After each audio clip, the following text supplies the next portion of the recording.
রহমানুর রহিম। আমি শহীদুদ্দিন চৌধুরী আনি লক্ষ্মীপুরের নির্বাচনী কাজে ব্যস্ত রয়েছে। এর মধ্যে আমি শুনতে পেলাম যে আমার নির্বাচনী কাজে ব্যস্ত যে গাড়ি, সে গাড়ি চেক করেছেন।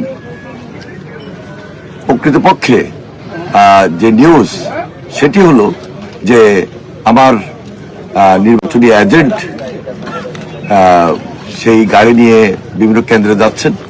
সেখানে আমার যে ব্যয়, তার মধ্যে 15 লক্ষ টাকা কেন্দ্র ওয়াইজ দেওয়ার জন্য যে আমার নিযুক্ত দায়িত্বে ছিলেন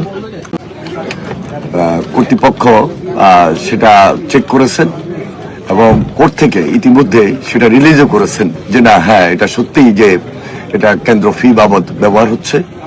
সুতরাং কোন ধরনের বিভ্রান্ত হওয়ার কিছু নাই। যারা এটা নিয়ে নিউজ করছেন, আমি মনে করি সম্পূর্ণভাবে উদ্দেশ্যমূলক এবং বিভ্রান্তিমূলক, আমার ইমেজকে ক্ষুণ্ণ করার জন্য এই ধরনের নিউজ ছাপাচ্ছেন বা নিউজ করছেন। আমি এর তীব্র প্রতিবাদ জানাই।